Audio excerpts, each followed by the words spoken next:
Hey guys, in this week's Casually Criterion episode, we are going to review Thief, spine number 691. But before that, we're going to be talking about The Boys premiere, season 4, and Hitman. So, join us.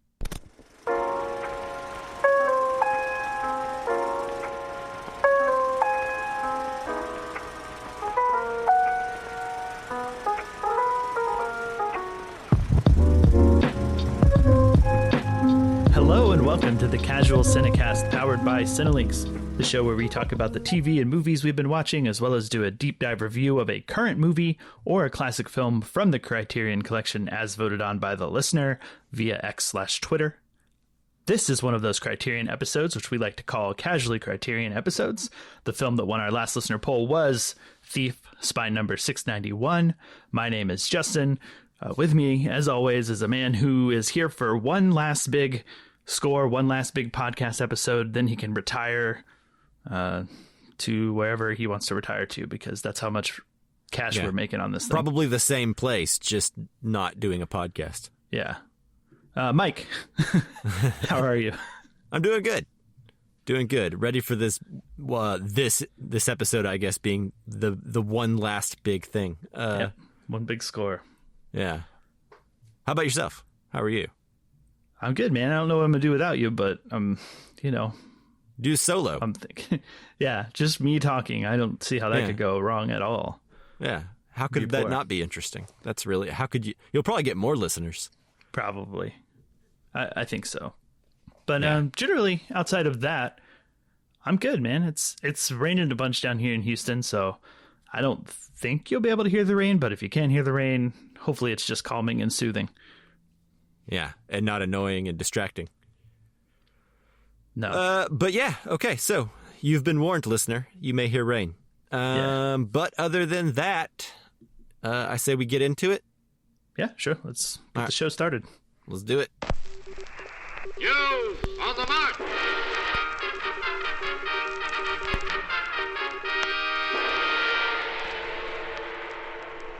All right, Mike. So kick us off. What have you been watching? What's the first item we're going to discuss? Anything like that? Yeah, so I do want to start out and just say that June has brought with it lots of big TV. It feels like there was a drought for me in my interest after Shogun, I thought that was really good, and that was like a week-to-week thing.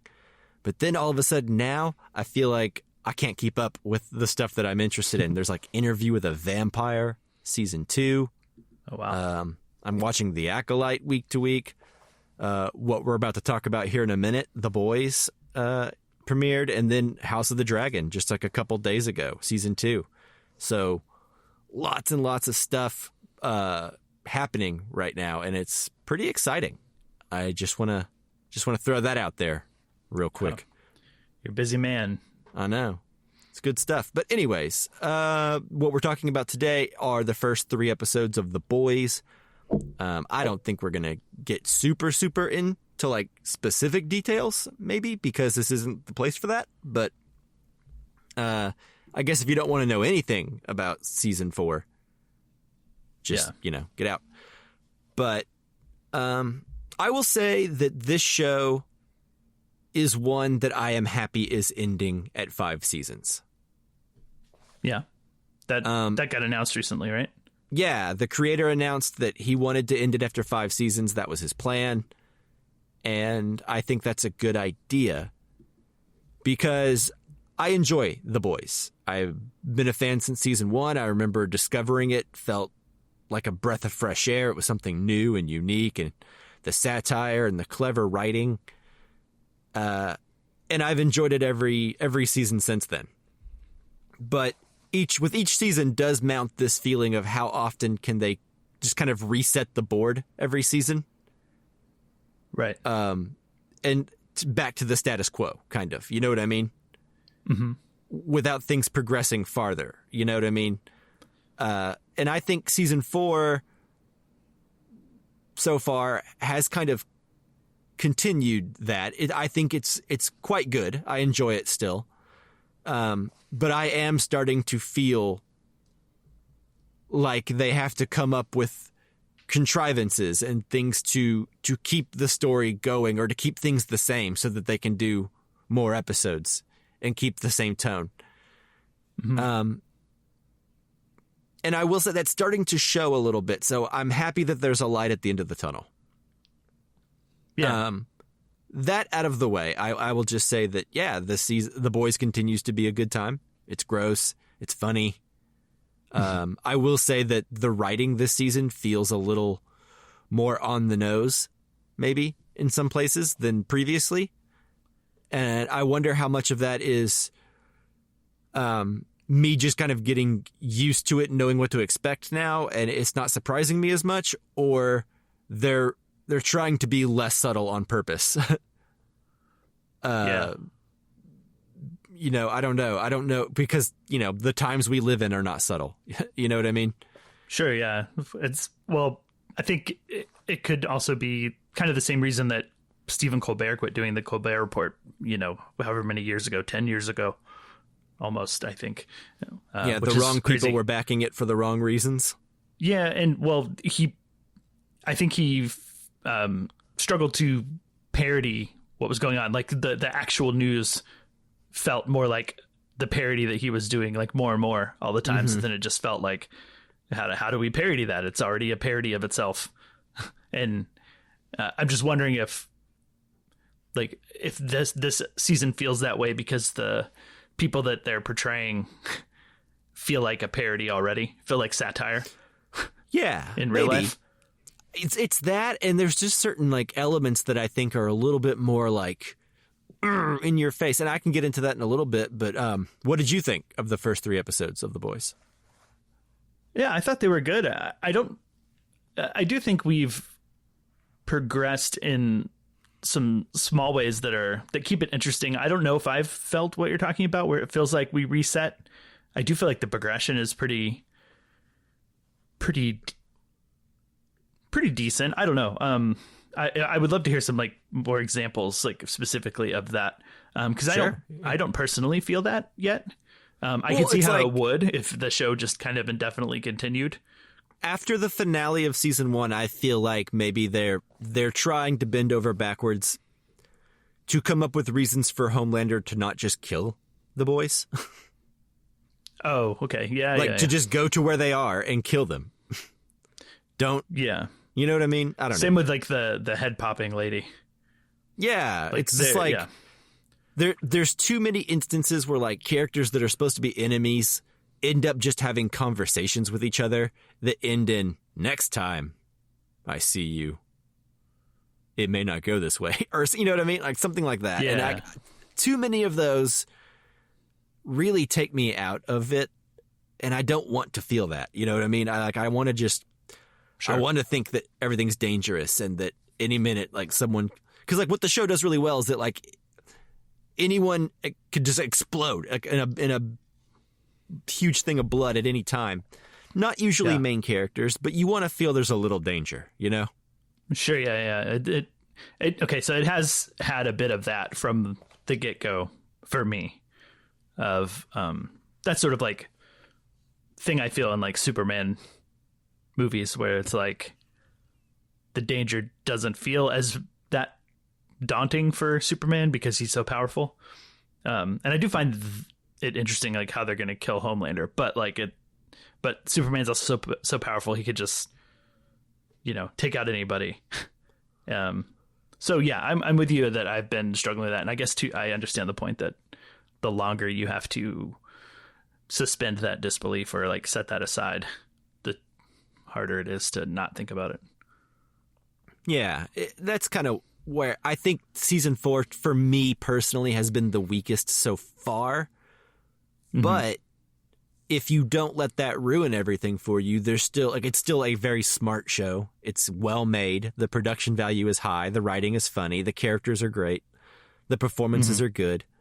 So, you know, I'm not letting it ruin my time with the show, but all to say is like, I am happy it is ending at season 5 because I feel like it's already stretching about as far as they've been willing to take it. You know what I mean? Like, I feel like unless they do something new, and really change the status quo soon. I feel like it's gonna start diminishing returns. You know? Yeah, I agree. I mean, I think it's usually a pretty good thing. I mean, that's what kept Lost so compelling after I think people were getting a little tired of feeling like it was going to, you know, spin its wheels forever. Mm-hmm. So yeah, that would work. And I think they do. It does give it a feeling of like now I know we can build towards something and that there may actually be consequences. Like I think that news makes me feel like you said, anybody could go, and maybe even main characters are starting to get to that point now. Yeah, as we approach the end, I would like to start seeing some stuff to make us feel unsafe in that. You know what I mean? Like, oh man, anyone could go. Like, I'm not talking about like, you know, core, but there's a lot of characters that have been reoccurring that I feel like we could start wrapping up. But I don't know. I don't know where this is going. You know what I mean? Yeah. I'm sure they're going to do spinoffs and the world's going to continue. But anyways, I will say like the peril and that sort of thing has always been. I don't want to sound like a bad thing, but like the least interesting thing in the show for me, because I do enjoy like the characters and like the psychology behind them and the satire of our world and the satire on a world full of superheroes that capitalism has gotten a hold of and exploited. Yeah, I agree with all that. That's where the show is best. So yeah, to your point, I don't think we should. It should sound bad that we're saying people aren't dying or something. No, it's not necessarily that I look for that, but I think whenever you build a world out and then you make a character like Homelander, like a psychopathic Superman, mm-hmm. Who doesn't care about anybody, and as the show progresses, you see him kind of become more unhinged, and obviously he's supposed to be a parallel to Trump. They've said that. They're not subtle with that at all this season. No, I didn't think they were subtle before with it, but no, they never were. But, but like, I feel know like what you mean. Everyone gets it now. Yeah. That's been my favorite part of the season so far, is seeing sort of. Oh God, yeah, me the too. Fallout is watching idiots realize that they've been made fun of for 4 years. Yeah, that is great. I agree with that. That if anything. The Boys has culminated here, and it all for a good chuckle for everyone else who got it all along. But I think I think the premise is that like Superman's dangerous, and you got to find a way to take him out. He has to feel dangerous for that to really work. You know what I mean? Yeah.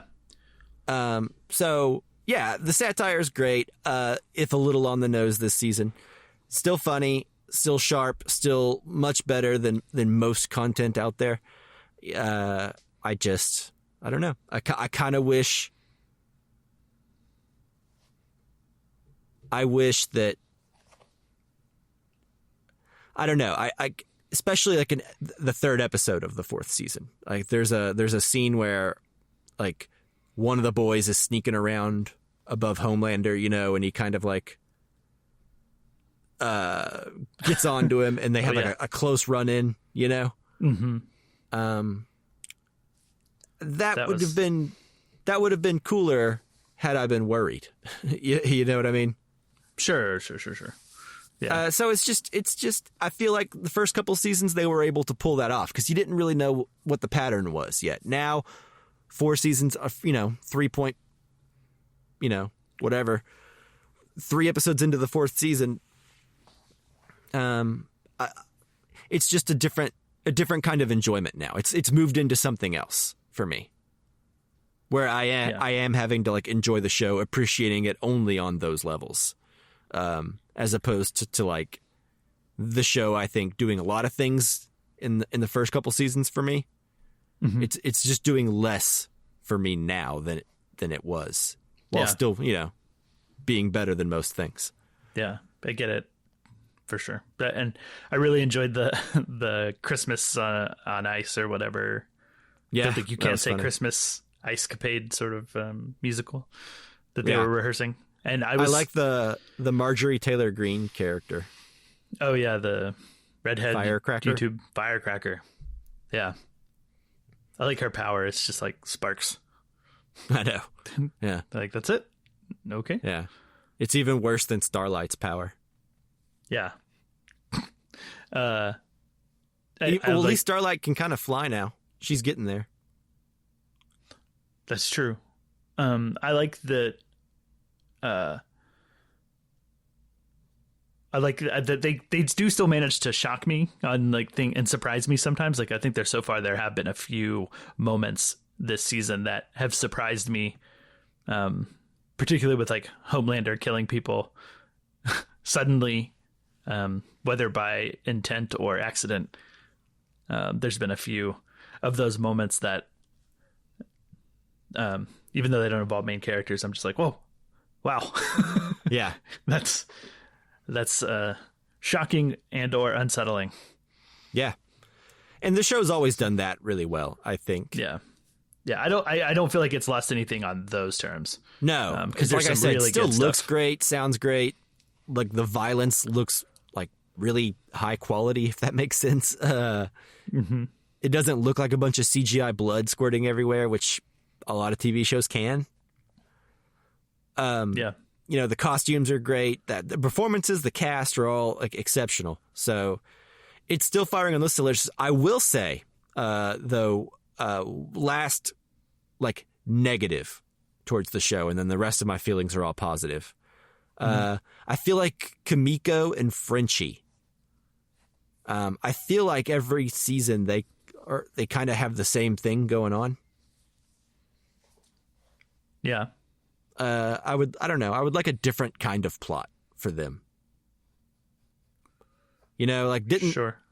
for 2 seasons, I feel like we've seen Frenchie deal with someone from his past that makes him remember all the bad things he's done. Right. Yeah. You know what I mean? It's like, all right, come on, let's do something else with that. But other than that, I think that's all my my negativity out of my system. But yeah, I'm excited for more. Yeah, me too. I think as of recording this, we have more coming tonight. Is it? No, I think it's tomorrow night, isn't it? What day is it? It's Wednesday, right? Yeah. Well, it doesn't come out like really early in the morning Thursday or late Wednesday Yeah, if night, you want to stay up, depending on your point of view. Yeah, if you want to stay up really late, you can probably watch it. But otherwise, it'll be tomorrow for me. Yeah, I'm not staying up that late just for that. So there are things I will stay up super late for, and that's not one of them. Yeah. Let's catch it when I can. I'm excited to see if they have any kind of noticeable tie-ins to Gen V. Yeah, they've mentioned, was it Goyoken or Goldoken? Yeah, Godolkin University. Godolkin University. They've mentioned it a handful of times, and they've mentioned the thing that they sort of reveal they're cooking up at the end of the first season of Gen V. They talk about that briefly, but yeah, otherwise it hasn't tied in just yet. And I'm wondering with The Boys ending at season 5, what does that mean for Gen V? And also one of the lead actors in Gen V died in a motorcycle accident recently. Yeah, so I don't know what that's going to mean for Gen V either. Well, they've actually mentioned that they're going to go ahead and write his character off in the show. Okay. Which means I think they're probably going to kill the character off. Which makes the most sense. I would rather them do that than recast. No one likes recastings. Those are never fun. Right. Yeah. Not so soon. And with such a short-lived character. Yeah. Yeah, and that's a real shame. He will be missed going forward in Gen V Season 2 and whatever comes after that. Yeah. I wonder if we'll get more spin-offs or something, or if Gen V will carry the torch eventually. Or yeah, I wouldn't be surprised if we get another spin-off announced by the end of this year. Yeah. Oh, I love the new villain, like the smartest girl in the world. Or person in the world, excuse me. Yeah, she's great, I think. I like that actress, yeah. I like what she's doing, and I'm excited to see what she does. I have a feeling she's going to try to pull one over on Homelander, but I don't know, you know? Yeah. I certainly think it implies that she's smart enough to manipulate everybody, I guess, to serve her own self. And like any time that she seems like she's helping somebody specific, I don't buy it. Yeah. I hope we do something, though, that like shows us that she is the smartest person in the world. Like she does something and figures something out that feels like that. Yeah, I mean, because it's such a bold proclamation. And then she basically just goes on to be like, we got to sow division, you know? And it's like, all right, I could have thought of that, you know? Like, sure. So I want to see, like, I want the show to set her up to where, like, she gets to show off that power in a way that she hasn't gotten to yet. Yeah. Well, and that's kind of what I'm thinking. That's what leads me to think that the things that she's doing will add up to something. They're not the, end all be all of the plan. I think there's something more that even the people involved that think they're involved in her plan don't know. Yeah. That would be the most satisfying element of things. Well, she turned into some sort of like, Ozymandias from Watchmen type thing. Something like a that. Lex Luthor type. Yeah. All right. Anyways, anything else about The Boys season 4? I don't think so. We'll follow up when it's all wrapped up, I'm sure. Yeah. Strong start. Excited to see where it goes, and hoping that there's some momentum and some kind of change. So season 5 isn't just like, the boys are in their little office building, Butcher's being a jerk, like Homelander's on the verge of killing everybody. It wants to kill Butcher, but he can't or won't for some reason. Like, I hope there's some kind of element where like it's not all the same as it was at the beginning of every season. I'm crossing my fingers for that. Yeah, I'm with you. I agree. All right, cool. So Hitman. Yeah. All right, you threw it to me first last time, so this is me throwing it to you. All right. Well, this is me catching it. All right. And running with it. Yeah, good. I love it. Yeah. I saw this back when it first dropped on Netflix. You saw this last night? Last night, yeah. All right. So old Netflix. Here we go. Go for it. So, I was always going to watch this movie at some point because I like Richard Linklater in general. I don't know that I've seen any movies of his that I would say I think are bad. I have like varying degrees of how much I like them. I think controversially, I think I'm on record as not liking Boyhood that much or nearly as much as everyone else, but I wouldn't go as far to say it's a bad movie. Yeah. What is your ranking on Letterboxd of Boyhood? Yeah. Right now. Don't look at what you have. Just in your heart, what do you rank it? Oh, okay. About 3.5 out of 5. Okay. Yeah, I think it's fine. I think it's fine. This isn't a Boyhood conversation, but I think it's a more interesting experiment, and my admiration for it as a miracle of a movie is certainly there more than enjoying the movie overall. But I don't dislike it either. It sounds more negative, but like I think it's good. I think maybe I might like it more than Hitman, though. So we'll start there. Spoilers, okay. Yeah. Let's get back into it. Hitman, I enjoy for the most part. I feel like once we get to the latter part of the movie, when things start getting messy, I felt that the movie felt a little messy to me, and like tonally. I felt, I guess like when things were happening, I was unsure of like what was supposed to be funny and what was supposed to be dark, if anything was supposed to be dark, because it never quite seems to want to go there. It seems to be more interested in being like a fun movie about Glenn Powell taking on these various characters and pretending to be a hitman and getting stupid people thrown in jail. Yeah. And like to me, that's when like the movie is most successful. And I don't know how much we want to get into spoilers, but I just think at a certain point I was like, I don't know how to feel about this. Like, I don't know if I'm supposed to be enjoying or laughing or being like, oh no, this is dark, or what? Like, so in that way, I didn't find a lot of the final 20-ish minutes of the movie to be very satisfying. And I wasn't sure that those conflicting emotions were intentional, or like, I didn't feel like that was the point, was to feel conflicting emotions. But I'm open to being told that I'm wrong about that. But it's ultimately, for the majority of the time, a pretty good time. I just left feeling pretty uncertain about it. And that makes me feel in a way that makes me feel like the movie didn't quite stick the landing or get it right. So yeah, I'll leave it there for now. What did you think of him, man? Yeah, your journey doesn't sound too dissimilar from mine. Here's what I will say.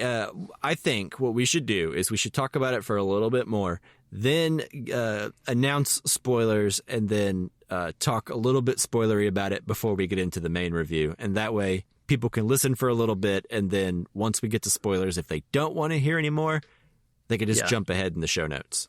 Okay. Because it'll be time-stamped. So I will say that this movie's pretty good. Not quite regular good, and certainly not above regular good. I think it didn't do a lot for me, but I appreciated a lot of it on the journey. I think it could have been really different had I'm with you on the end, because the end did not sit right with me. But rather than the last 20 minutes, I would say it's more like the last 5 minutes for me. Okay.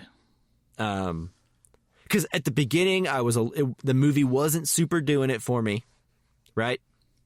Mm-hmm. But I wasn't bored. I was sticking it out, and I was going to watch it, and Glenn Powell was compelling and all that stuff. But the plot hadn't really taken off yet. I think it's like 20-something minutes before we meet the love interest. I think it's longer than that, if I recall maybe. correctly. I think it might maybe be closer to 30. Yeah, that's to say 30 to 40. Yeah. And that's a long time. So it's a big act one. And I cannot, she's in Andor. She's great in this. I cannot pronounce her name. She is in Andor. That's what Ajorna? Adria Arjona? Arjona? Okay. She's wonderful in this. Last week, we were talking about how Glenn Powell did not have any chemistry with Sydney Sweeney, and everyone just felt like they were kind of phoning it in. Total opposite in this movie. Agree. So much chemistry between these two. That's when the movie came alive. When they sit down and they start talking, I was like, I am in this movie. I like this movie now. This is the injection this movie needed 15 minutes ago or whatever, 10 minutes ago. And I was into it. And then I feel like I personally got let down at the very end. And it kind of undercut a little bit of the enjoyment I think I could have had, which maybe would have, had it sit well with me. But overall, I still think it's a pretty good time. It's not a bad movie by any means. You might like it more than me, and may not have the same issues with it that I did, Sure. Glenn Powell, I think, is really good in this, and shows that I think he is like leading man, movie star material. Mm-hmm. I don't buy him as like a hapless nerd. No, he's no, way I too don't. handsome. Like there's literally a line like later in the movie, one of his students is like, "When did our professor get hot?" I was like, "He was always hot." Yeah, it was Glenn Powell. What are you talking about? But he did do a good job of his performance seeming like a different guy. That's true. I get it. Not to undercut all the work Glenn Powell's putting into this performance, Yeah, I mean, he did have glasses on, and that's historically and a button-up shirt, I think. Yeah, like a lame polo. Yeah, but glasses are historically a sign of people who are unattractive in movies, or how you Absolutely. turn attractive person how they hide unattractive. their attractiveness from the world. Yeah. I think that this movie continues the trend of Linklater's signature regular people having thoughtful conversations. Mm-hmm. He always tries to sneak in like an existential conversation into the movies that he makes, and I appreciate that about Richard Linklater. Yeah. And well, the guy's like a philosophy professor too, so Yeah, so it's just made for Linklater to just kind of, shoot that stuff out at any time the script needs it. I feel like that was the hook for him. Like, whenever he was hearing the story, like, oh, the guy was an undercover cop and like had to pretend to be a hitman, and like that's kind of cool. And they're like, and he was also a philosophy professor full time, and he's like, what? He's like, I can do something with that. Yeah, that's the hook, baby. I got it. Yeah. I mean, that sounds like a joke, but honestly, you may be right. It sounds like something he'd be into. Like if you watch Linklater movies, you'll know what we're talking about. All right. So anything else you want to talk about before we have our little mini spoiler section? No. I think anything I have left, we could categorize as a spoiler. All right. So that was it. If you don't want to hear spoilers about Hitman, skip ahead in the show notes. Okay. All right. So the end for me, I like the idea. We're going straight to the end. So I'm for real. Sure. So like whenever he has the bag on that guy's head and they're like kissing in the foreground and it shows him like suffocating as they're having their romantic moment, I like that on paper. Yeah. Like in terms of his character journey and the way like that it opens with talking about how like you have to put yourself out there and live dangerously or you're not living kind of. Yeah, but then the end happens, a little epilogue where we see their happily ever after and their kids. And they're like, how'd you guys meet? And they're like, oh, Yeah. None of that worked for me. Like, even if it's based on a true story and that's what happened to the guy in real life, I don't want to see anything after that. He's reached his culmination of his arc at that moment when that guy's suffocating and he's like madly in love with this woman. Yeah, to me that's the end of the movie. The epilogue, just to be like, this is what happened. To me, that is so uninteresting and kind of, for me personally, undercuts everything that was attractive about the story before that. It's kind of like, have you ever seen Risky Business? I have not. Okay. I just don't like things where characters dive into like the depths of darkness and sin or whatever, taboo, and they come out of it completely unscathed, having learned nothing or nothing good. I mean, he changes, I guess, and becomes like a more confident guy, but that's not a super... I don't know. I don't think that feels like satisfying in terms of like, well, he helped someone get away with murder and killed a cop. Yeah, and now he just gets to go have kids and be like happily ever after. It's like, I like to believe his life and his character would take a turn after that and he would get darker or something, not just live life as if that never happened. I don't know. It feels if tonally... not darker, at least have like some shame or or regret. Remorse or PTSD or nothing. It's just like a happily ever after. And like, I don't know, that completely... Yeah, I mean, it almost turns all of that into a punchline at the end. Yeah. And... Like, this is how I got cool. Yeah. Yeah, so I totally get what you mean when, like, that's, like, the part that really throws you. And I agree, that sort of, like, is what sealed the deal on my confusion of how to feel. And like not feeling satisfied. Yeah. That was definitely like the straw that broke the camel's back on that. But I was definitely feeling that, even when he goes into her house and he's wired up, but they only have audio. So he's showing her the messages on his phone, telling her how to act. Yeah. Which was a cool scene. Like I thought like in general, that was neat, and really well acted. Yeah, and a lot of fun to watch those two. Yeah, it's just I don't know. I'm not with him when he makes that turn into I'm going to help her get away with murder. Like, I don't follow that journey. And so, which is fine, because like I can adapt to it when I realize that, like, oh wow, he's turned into a bad person, or like I don't like him now or something. But like, right. I think the movie still wants me to be having fun with them during this scene. Yeah. And during the scene, right around the time that they're going to kill the cop and she like drugs the beer and stuff, I'm like, because pretty much I had this like oh shit moment whenever she confessed to him that she murdered. I was like, he's with the cops and she confessed. And like, so the movie didn't follow what I expected, which isn't necessarily a bad thing from that point. But like from that point on, I thought, okay, now we've gone really dark and we're not like, we're not going to be able to be the goofy fun movie, but they try to keep it that, keep it somewhat lighthearted, and it just confused me.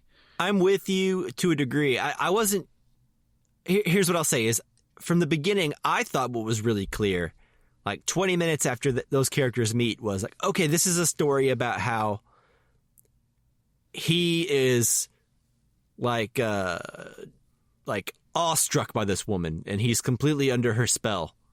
And it's going to take him the whole movie to realize that she's actually terrible and that like she's really bad for him and that she's nothing but trouble.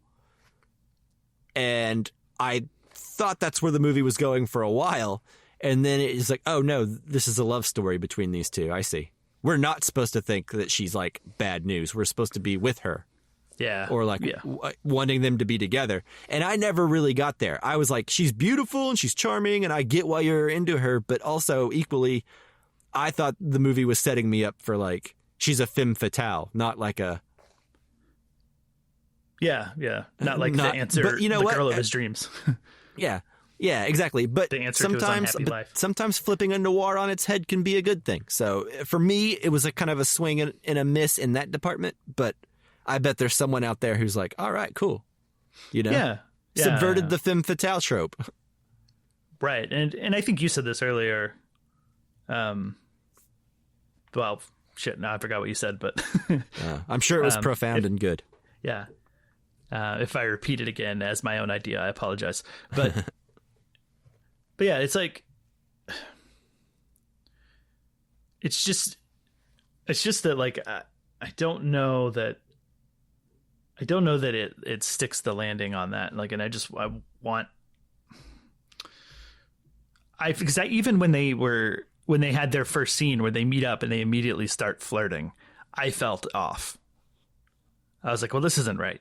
Like, and I don't like off in the sense that like, I didn't quite get there with like why they would flirt with each other. Like I can understand there's like, okay, we have chemistry and he's good looking and she's cute, but like where she was in her life to like start flirting with him and then have these like cutesy laugh moments, like it didn't quite add up.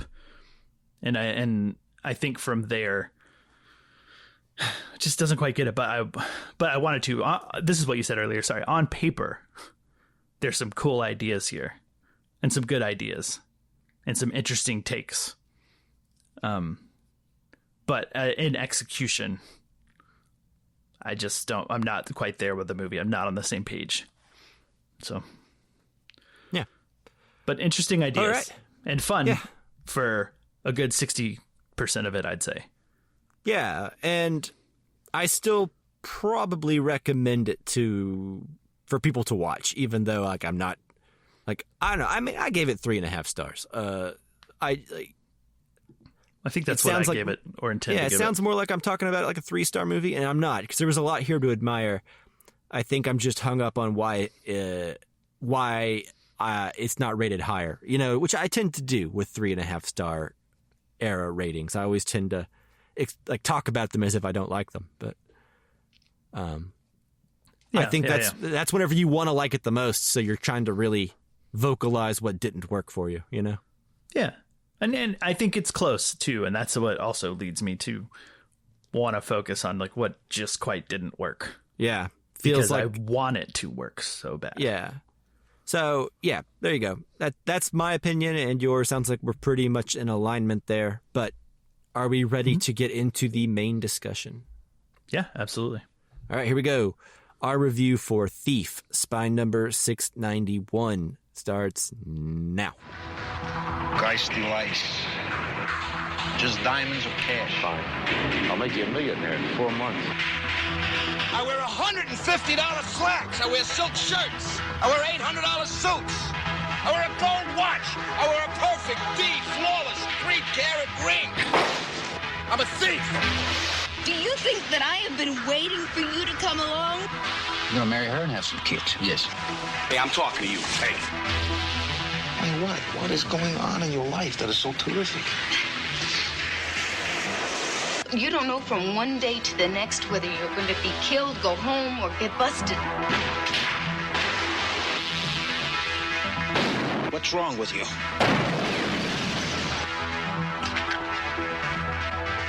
James Caan. Thief.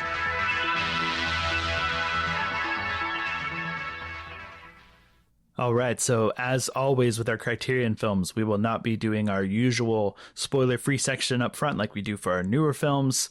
These Criterion movies have typically been out for years and years, if not decades and decades. This movie came out in 1981, so consider this your spoiler warning, your spoiler alert. So if you have not seen Thief and you don't want anything spoiled, pause the podcast, go watch the movie, and come back and finish listening. And if you don't care about spoilers, just finish listening now. Yeah. We dare you. Okay. Thief. Directed by Michael Mann. It stars James Caan, Tuesday Weld, Willie Nelson, and Jim Belushi. The IMDb synopsis says, after years in prison, ace safecracker Frank owns a car dealership and a cocktail lounge, which are fronts for high-stakes jewelry heists. He wants to complete one last big heist for the mob before he goes straight. Yep. Tale as old as time. Yep. One last exactly. big Might heist. as well be a revenge movie. You know, it's just classic drama staple. Yeah. I want out. One more job, then I can quit. Yeah. Which is fine. Yeah. And yeah, not to get too far ahead, but I knew nothing about this movie. So when the credits were going and it was listing who was about to be here, when I saw like Willie Nelson and Jim Belushi, I was surprised. I was surprised at the Willie Nelson of it too. I was like, really? Okay. All right. Yeah. I feel like that would have come across my radar at some point. Not that I know a lot about Willie Nelson, but thought you'd at least know that about him. Yeah. That he was in a Michael Mann movie once. Yeah. It's never talked about whenever people talk about this movie, I guess. Yeah, I guess so. But okay, so this was your choice, I believe. It was. So, as is tradition, generally, do you want to kick us off with your thoughts? Sure. Yeah, so this was my first time seeing this movie.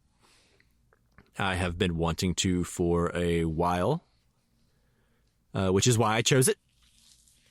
It's been bothering me for quite a while.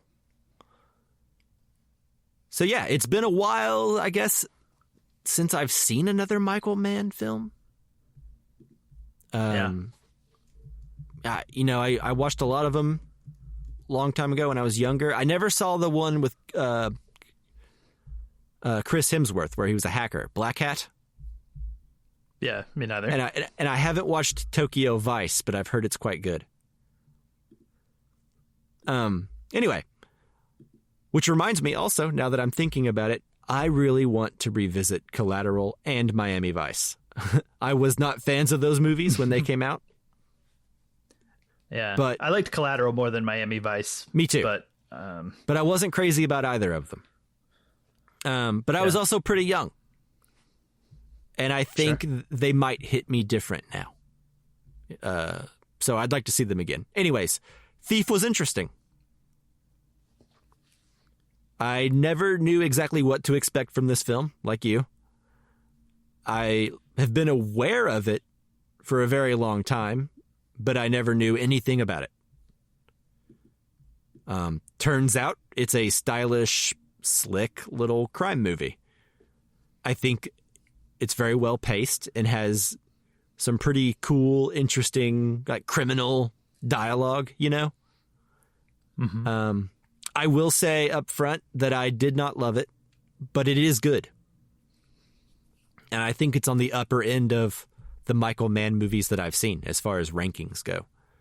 So yeah, solid crime film. I can see why, it made a splash when it came out.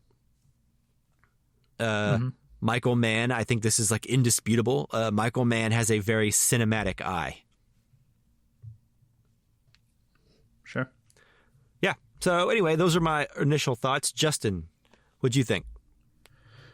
Yeah, well, I have seen several Michael Mann movies, and sadly, looking at it, like, I saw like his good '90s run with Last of the Mohicans, Heat, and The Insider, all of which I remember fondly, particularly The Insider and Heat.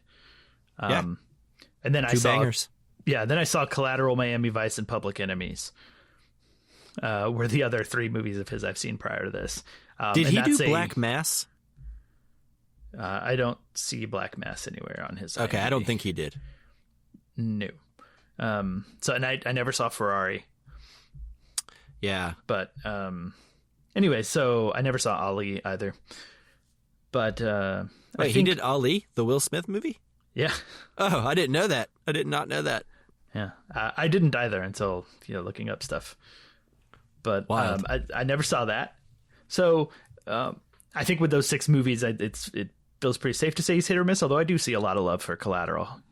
Yeah, that's what I'm saying. I think I need to watch Miami Vice and Collateral again, because those are the ones that kind of soured me on Michael Mann. And then by the time Public Enemies came out, I don't know if I even gave that movie a chance. Right. Yeah, I totally feel that. Just I walked in not expecting it to be good. Yeah, me too. And that's not a good way to approach movies. No, it's not. I feel like the biggest miss for me is Manhunter. Is like his. Yeah, I think his biggest one you haven't seen. Yeah, other than maybe Thief, and it looks like Thief is his first feature length, non-TV related directorial debut. And I totally see that here, and that's like you. I don't know that I love this movie, but I find it interesting, and there's some things that I really like about it that feel like precursors for things that I liked in his other films. Yeah. So I think it's really cool to go watch his first, movie and see those signs, see what he's doing well. I love a lot of the, watching them figure out the heist stuff.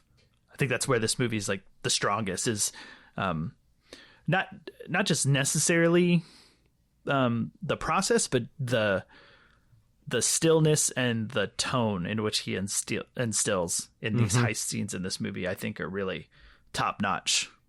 He really takes his time with them. And they get suspenseful. They're not necessarily exciting like a lot more modern heist stuff is. Like he kind of cuts the thrill out of it and makes it very procedural. Yeah. In a way that he likes really like dig. character studies about criminals. Yeah. So yeah, but those like are things I enjoyed about it. Professional, like romantic style criminals, not just like not guys who are going to like rob you on the street, but like right. Like people with ethics around, right, or like a code. Yeah. Which is very fun. I do think this is maybe my favorite James Caan performance. Oh yeah, in film. I love Elf, but I think this is better in terms of performance. Okay. I might like Elf overall more, but that's really... I just think it's funny that's like your peak, your summit of James Caan performances. Before that was the second best James Caan. That's not entirely true. I jest, but I do. I think he's really, really good in this, and I think like those are kind of the two shining stars for me. Is like the way that Mann films and edits the heist, and then just like the performance he gets out of James Caan and his character, I find really great and really interesting. Even if I think the movie is a little unclear in some things, maybe unpolished in some places, story wise. are kind of my biggest complaints. But for like a first movie that I assume was maybe somewhat independent, or at least like lower budget, definitely compared to like Heat, I think it's a really solid first movie. And it looks awesome. Also, like I'm not sure of the transfer that I was watching, if it was the Criterion transfer or not. Because did you watch this on Amazon Prime? I did.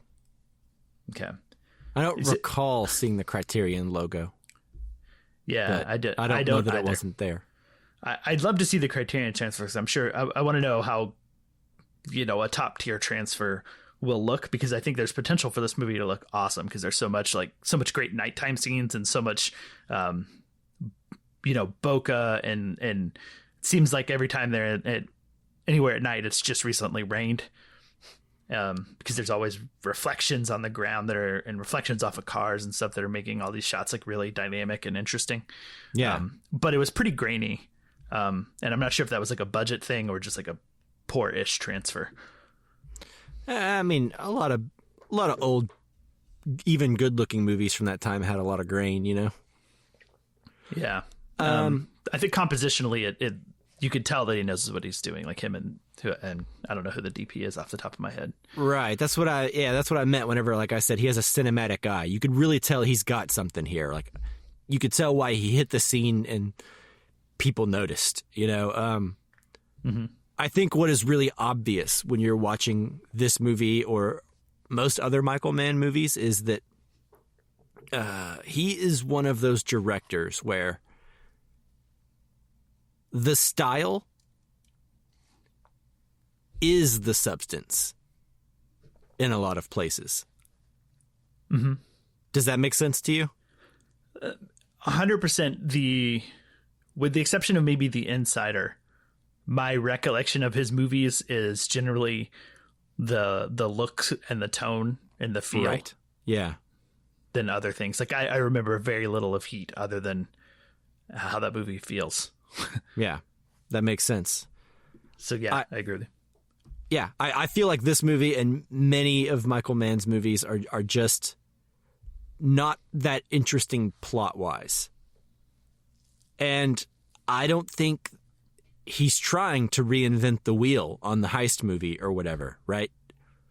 He wants to provide a really solid, cool version that fits people, like, the sensibilities of an audience that want like a slow burn mood piece, like I said earlier, they feel like a lot of times character studies of professional, like glamorously professional criminals. Yeah. This movie, I think less than Heat, feels a little bit more like it's towing the line between like Heat, what he would become, like the slow burn, mature heist movie mixed with like this really low budget, pulpy exploitation type like genre movie. Yeah. Especially when like the blood hits. It's so like campy the way that like a lot of spaghetti westerns feel, Yeah, I mean it when those sort of like moments of punctuated violence with lots of blood happen, they had the punch and the impact of like Peck and Paw and like 70s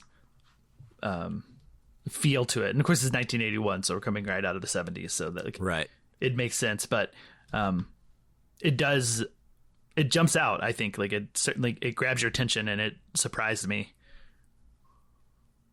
Yeah, I think that's a good word. It surprised me whenever that kind of violence would happen, because for long stretches, this movie feels so slow and methodical, and like it's not interested in diving into like the genre realm in the ways that you think it's going to. And then when it happens, and the violence is so genre-esque, like so romantic with the slow motion and the squibs, and you know what I mean? It's just so like, and he looks so cool when he's shooting people, Yeah, the brighter than red blood. Right. Sort of, it looks like paint. So yeah, all of that I think is it's interesting blend because like you could feel where we are in culture at this time. I think at least if you watch a lot of movies, I think you can kind of piece together, right? Like movies were pretty grainy. This movie looks like for large portions of it, like you said, it looks like it could have been filmed in the 70s when everything was super grainy. But then all of a sudden, there's something like the look that is so, like there's filters, there's these blue and green filters that they're using throughout this movie that gives it the cinematic quality. And it makes the city feel interesting and sleek and stylized and like this new modern noir, you know? And then you'll have like the soundtrack come in by Tangerine Dream, which... Is that a band? It's the people who did the soundtrack. I think they're German, or I don't remember where they're from, but keep going, I'll find out. Okay. But anyway, the score for this movie, it's weird that we've gotten this far into the review and haven't really acknowledged the score. Yeah, German electronic music band. Yeah. And I'll just go out and say it right now. I think the score here is awesome. Yeah.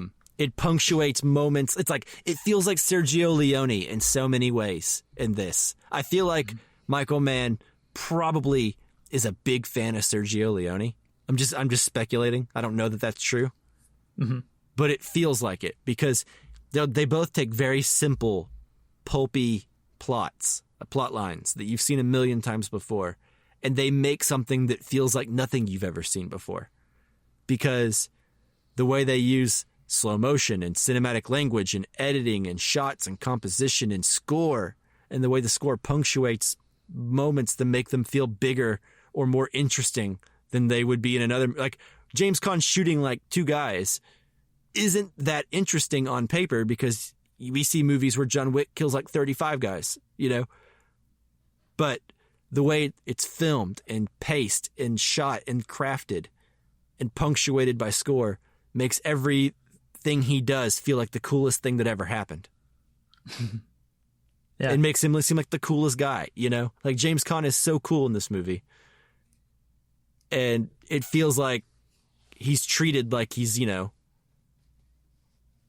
like the coolest guy in the world.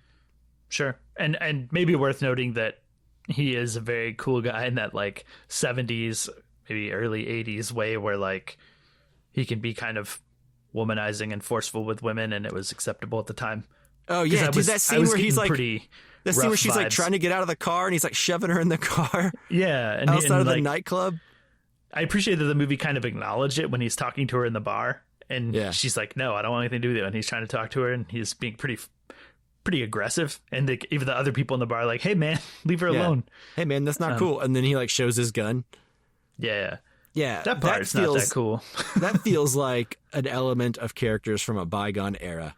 And you still see that kind of stuff a lot in TV, but I think movie-wise, we don't really see characters like this anymore, where they're like anti-heroes, where like they're by all means not good and actively make decisions that are bad. Yeah, for sure. And we're still supposed to root for them. I feel like that's missing from big movies now. Or at least it feels like it. Certain movies, yeah. Yeah. I could see that.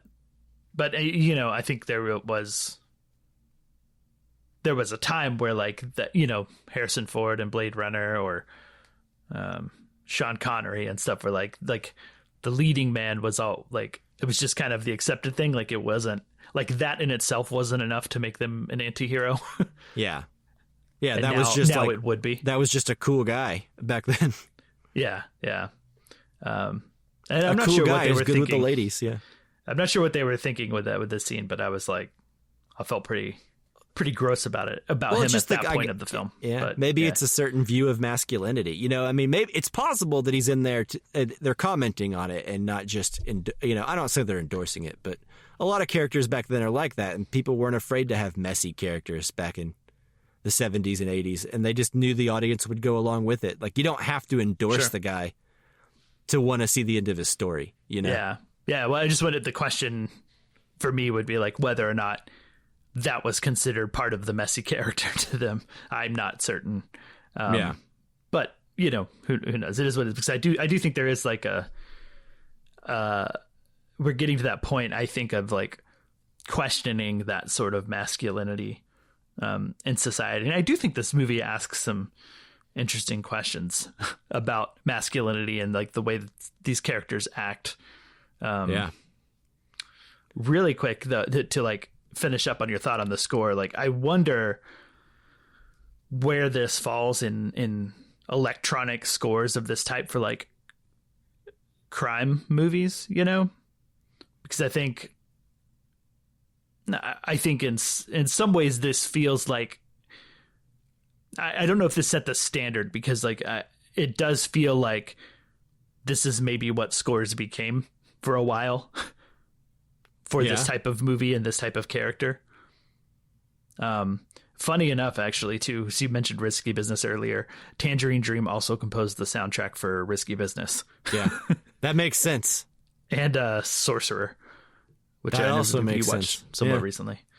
But anyway, I thought that was actually just kind of a funny fact. In Grand Theft Auto 5, by the way. No, cool. I didn't know that. I didn't either. I was just looking it up. But yeah, I think, I mean, I don't know. I think I can't help but sort of see that sort of like masculine side in films like this, you know, and kind of dissect it in terms of today's culture. Yeah. You know, so like, we can only view things through the lens we are, you know. Yeah. So I often wonder in a movie like this, of like, is this commenting on masculinity, or am I just viewing it with a modern eye? Yeah. Or is it just old sensibilities and you're just seeing a time capsule of a different era when protagonists could be a little misogynistic and still be considered a cool, desirable specimen, you know? Yeah.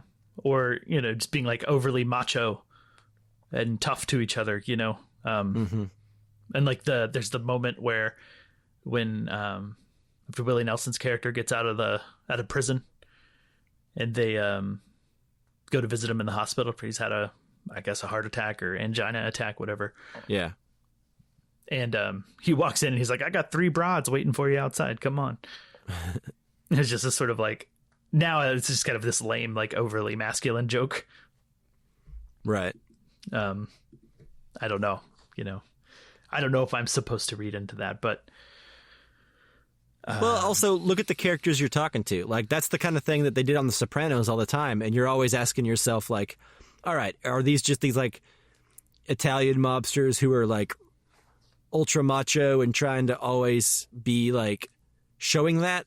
Or is this HBO like wanting a quota of boobs? You know what I mean? So like they always got to be like getting each other strippers and and stuff. So sure. So I think it's exactly like, my question is exactly of like, how much of this is like performance, you know, to each other? Yeah. So you have like a reputation, and how much is genuine, you know? Like, there's also an episode of Sopranos where one of the wives tells the other wives that like their husband goes down on them and then like performs oral sex on them, and then they all make fun of him, but they also all do it to their wives. Right. Right, like exactly. So that's what I'm saying. It's like in the world that these guys walk in, that might just be what you got to do to seem like a macho, cool, acceptable, you know, cool guy. Yeah, exactly. And I found that interesting in this movie, whether or not it's intentional. Yeah, exactly. Yeah.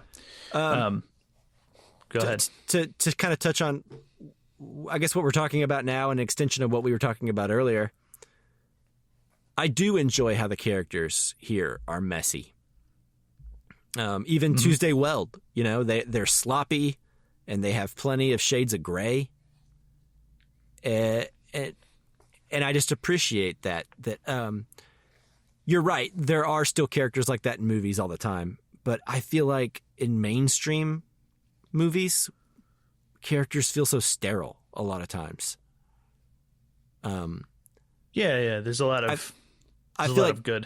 Yeah, I feel like TV has kind of been where like actors go to play characters with lots of shades of gray. You know, like a character who can do something you're horrified by and then, you know, go home and kiss their wives at night and go to bed. You know, like... Sure. Yeah. Tuesday Weld's character is a complete mess. Like, she has so much backstory in this.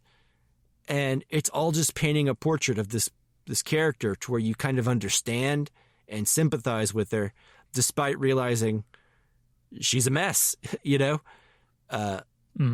Same with James Caan. I just really appreciate how even like little characters in this movie, they get these scenes that almost feel improvised, but the dialogue's kind of too stylized for me to believe that it is, you know?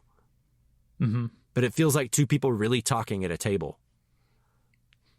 Yeah, absolutely. The scene with James Caan and Tuesday Weld in the diner was really good. I think that's the scene where she's, you know, he says he wants to be with her, and she's like, "You don't want to be with me because I can't have a kid." Yeah. And he's showing her the picture and stuff. That's really good.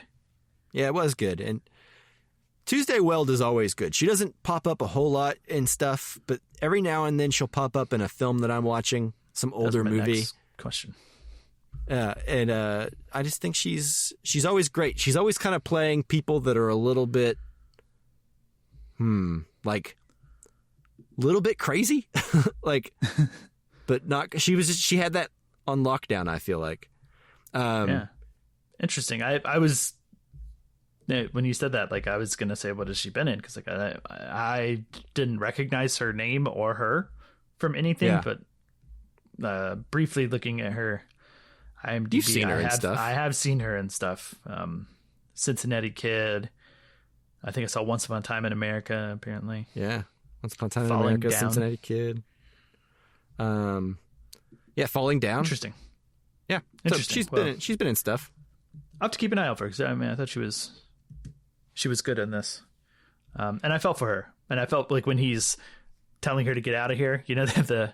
Oh, that was so mean, yeah. Yeah. I mean, that's always a good little cinematic trope there. Yeah. Which, because of 30 Rock, I kind of attribute to Harry and the Hendersons. Yeah. Where you gotta yell at him. Even though that was far from the first one to ever use that trope. I think this movie was even before that, but like, get out of here. Nobody wants you. Yeah. You have to be mean. Get out of here. I don't want you anymore. Yeah. Yeah. It just was a bit sad, a bit heartbreaking here. Yeah. But it's for her own good. Yeah. And man, and then I think one of the most interesting things that like feels like something I hadn't quite seen before was the mob boss getting him a kid. Yeah, that was such a weird element of this movie that I didn't see coming whenever it started being about that. I was like, what? He's going to buy a kid? He's going to accept a kid? Yeah. Yeah. Like, what a wild thing for our hero to do. Yeah. And to not, I mean, I get it that he's so desperate, you know. I think this movie does a really good job. The system's of, like, against the criminals. It's a little bit about the ex-cons and stuff, you know, like the system doesn't work for you. He's talking to the woman. He's like, you didn't even ask me about that time. Like, you didn't ask about us at all. You just kind of saw that and we're like, nope. But the movie does a good job of getting him to that point where, like, even though it's a crazy decision to accept just a kid, from a guy you're planning to do one job with and then quit.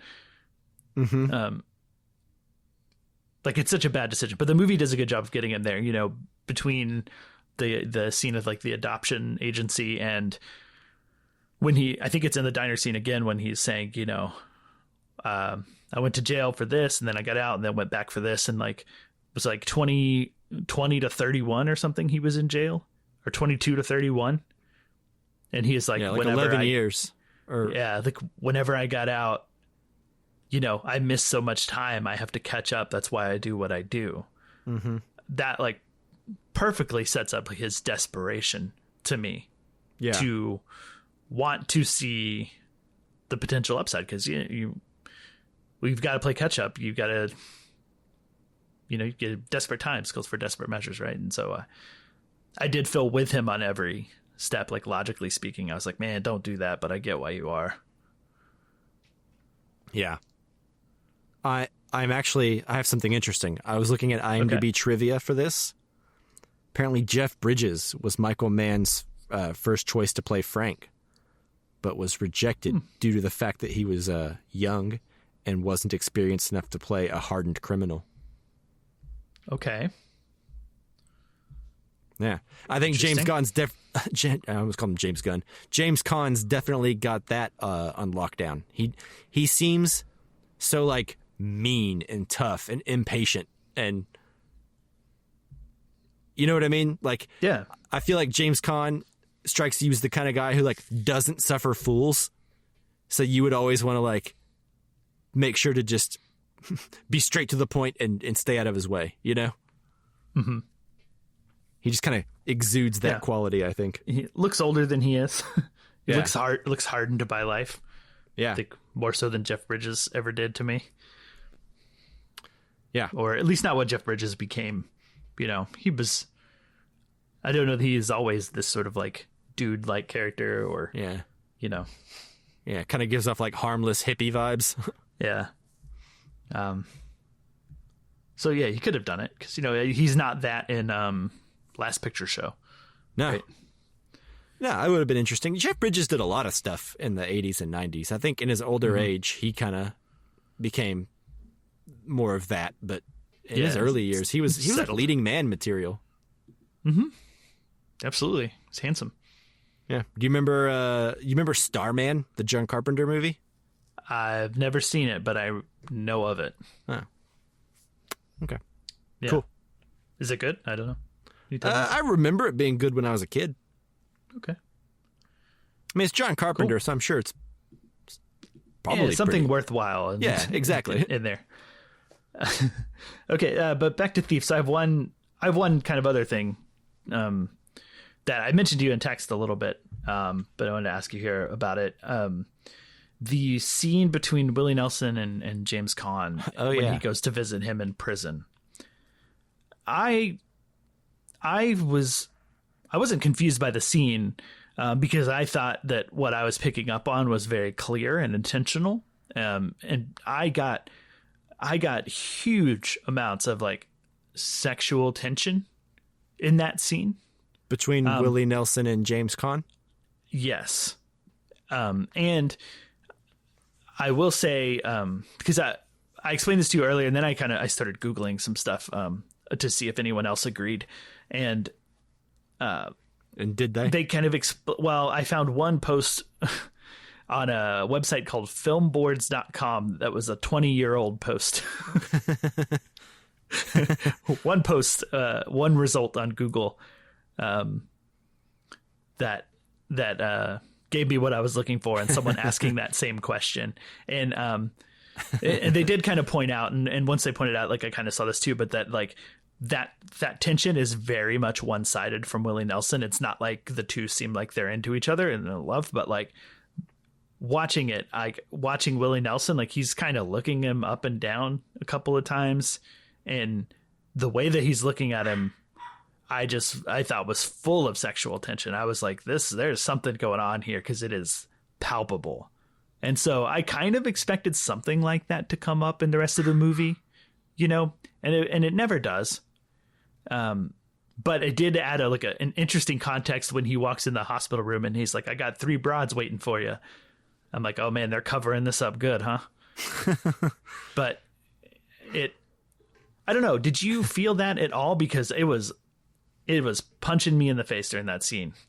I didn't. I mean, I think I was more, I don't know. I guess I've always thought Willie Nelson looked old since I was like a little kid, you know? And so this might be the youngest I've ever seen Willie Nelson, like while he's talking and being, you know? Because like I've never seen like old performances from him before 1981, you know?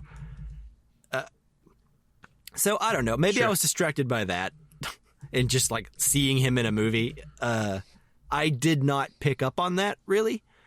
I did, however, wonder what kind of relationship and what their relationship dynamic was, because Willie Nelson, the way he's speaking to him is interesting, but I don't know that it processed to me as like sexual tension, or anything Sure. like that. I think it's funny, though, that someone 20 years ago asked this question and you found that on the internet. Yeah. What did the answers there say? Anything beyond?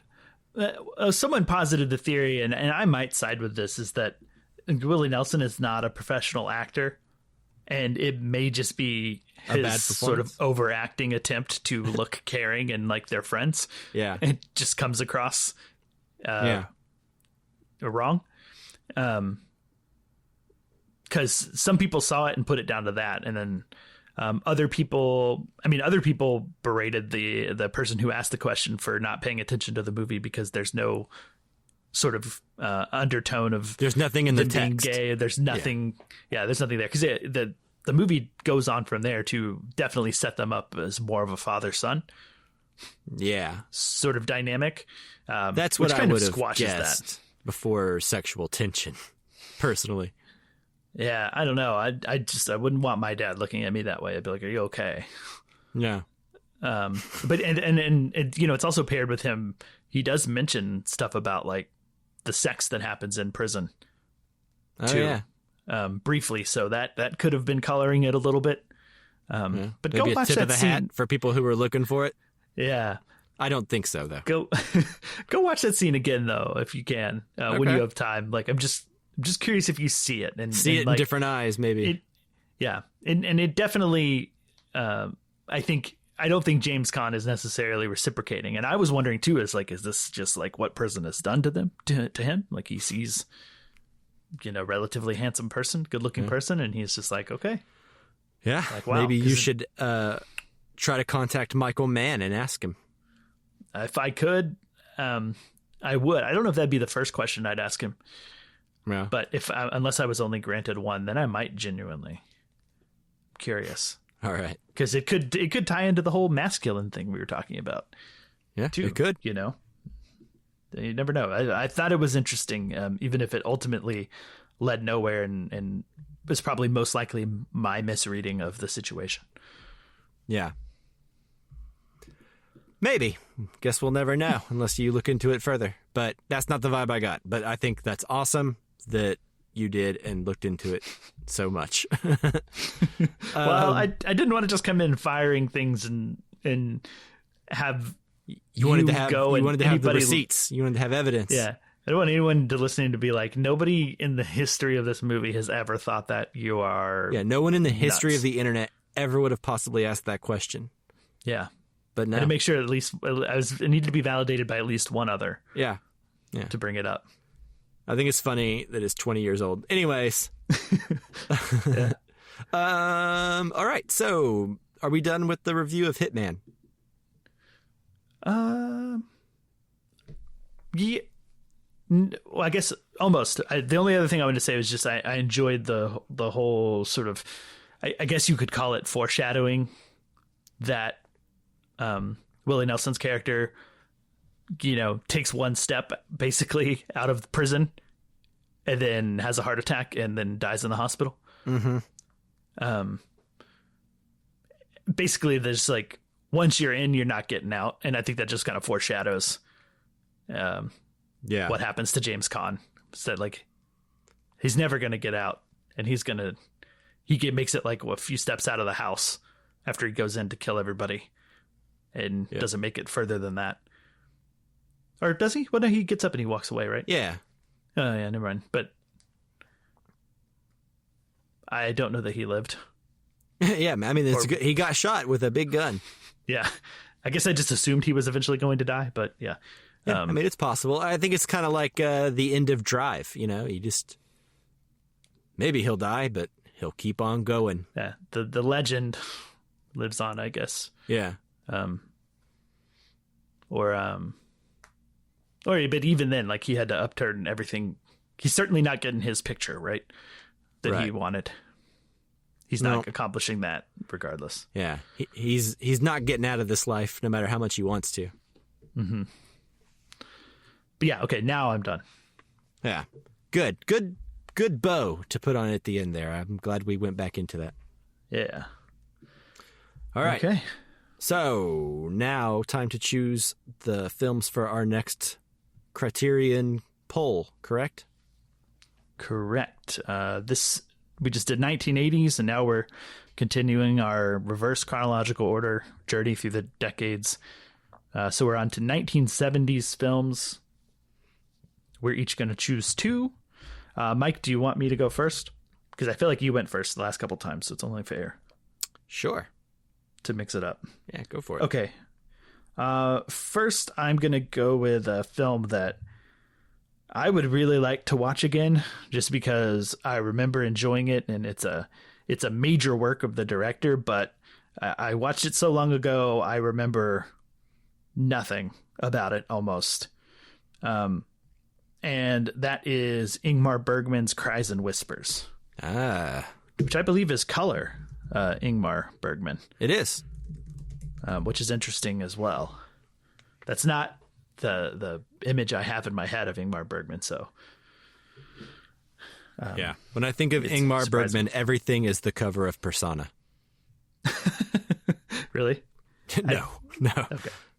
Yeah. But Persona is the thing I think of first when I think of Ingmar Bergman. Not even my favorite Ingmar Bergman. But for some reason, that's like, I think the most like iconic looking. Like I could see a picture of Persona and I'm like, oh yeah, Ingmar Bergman. Sure, yeah. I guess it's got to be that or Seventh Seal, right? Like something with death or them playing chess or something. Yeah, that'd probably be equally famous. Probably more so if we're being realistic. Sure. But yeah, cool. Cries and Whispers. My first choice. Good. One I've seen, but I remember nothing of. So it almost like a new watch, but definitely would be my second. Yeah, that'll be my second too. And I remember being a big fan of that movie. So good choice. Thank you. What is your first choice? All right. So my first film that I'm going to pick from the 1970s is a film that I have also seen, but it was also a long time ago, like you. And that is Hal Ashby's Being There. Oh. Man, I thought you were going to pick my second choice for a second. Well, I thought you were going to choose Being There whenever you were talking about, you were leading up to the director. You were like, it's a major work from this director, and I haven't seen it in a long time. And I was like, is he going to choose Being There? Yeah. No, but I've seen Being There more than once. I've seen it, I think, maybe like 3 times. Okay, good deal. Well, I hope I have to make you watch it again. Yeah, I wouldn't be upset if you did, because I like that movie.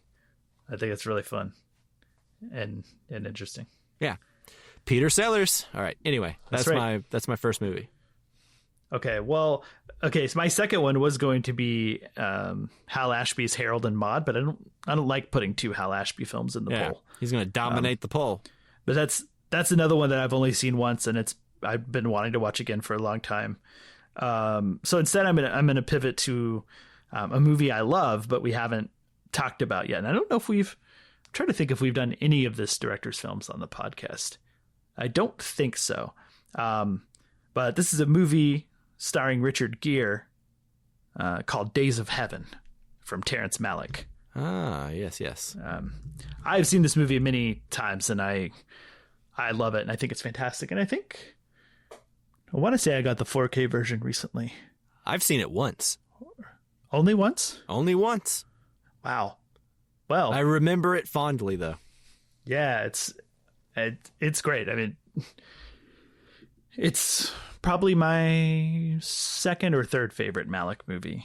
I think it's really wonderful. Yeah. So I'd be rad, stoked to watch it again.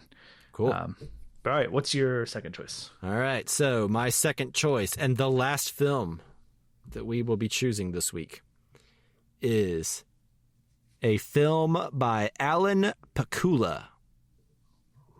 Wow. And it is called Clute, starring Jane Fonda and Donald Sutherland. Ah, okay. This is a big one. Yeah, this is a big one that I've never seen.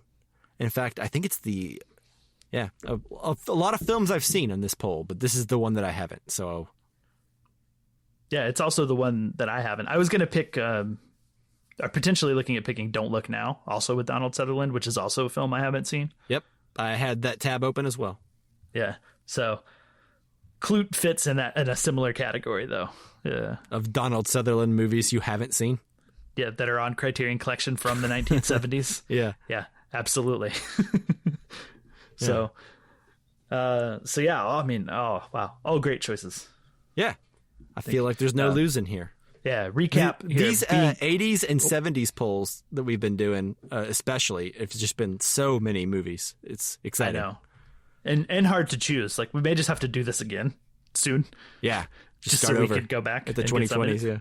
Yeah. And maybe the saddest thing is that we'll only get to do one movie out of all the great choices for each decade. Yep. Like, even though we get to choose four for the poll, that eventually ends up only being one. Yep. It's quite sad. It is. But okay, yeah, it's just a recap. The choices are Being There, Cries and Whispers, Clute, and Days of Heaven. Go to Twitter at Casual Cinecast or X at Casual Cinecast to vote. That's where the poll lives. It's the only place the poll lives. So that's where you got to go and vote. The link to that poll will also be in the show notes if you want a nice, easy option. And with that, Mike, are we done with this episode? We are. Awesome.